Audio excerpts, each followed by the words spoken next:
Railway কর্মচারীদের দাবি বাস্তবায়ন না হওয়ায় অনির্দিষ্টকালের কর্মবিরতিতে নেমেছেন রেলওয়ে কর্মচারীরা।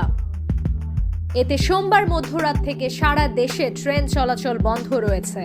পাবনা থেকেও সারা দেশে ট্রেন চলাচল বন্ধ রয়েছে। মধ্যরাত থেকে ঈশ্বরদী জংশন স্টেশন থেকে ছেড়ে যায়নি কোনো ট্রেন। বেশ কিছু ট্রেন স্টেশনে থেমে আছে। এই কর্মসূচির আওতায় রয়েছে মালবাহী ও তেলবাহী ট্রেন।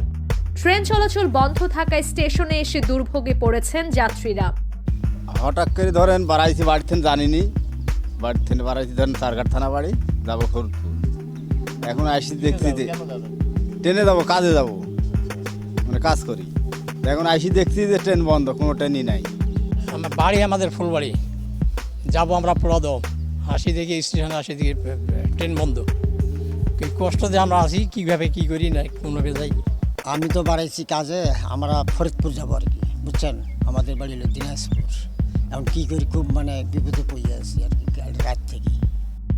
বিধি মোতাবেক অর্জিত মাইলেজ যোগ করে পেনশন ও আনুতোষিক প্রদানের দাবিতে গত রাত থেকে কর্মবিরতিতে নামেন রেলওয়ে কর্মচারীরা।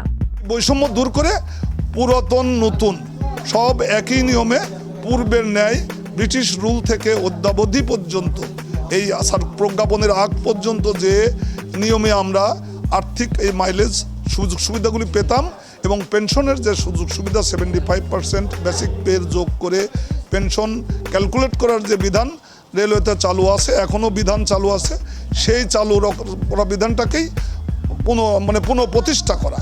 এই 22-23 তারিখের সার্কুলার বা এই 31শে ডিসেম্বর এই প্রজ্ঞাপনগুলি অসম্মতি জ্ঞাপনের যে সার্কুলারগুলি করা হয়েছে সেটা প্রত্যাহার করে এখন চিঠি দিলে আমরা এখনই আমাদের মতো গাড়ি তুলে যাবো, যার যার গাড়ি তুলে যাবো, আমাদের যার যার।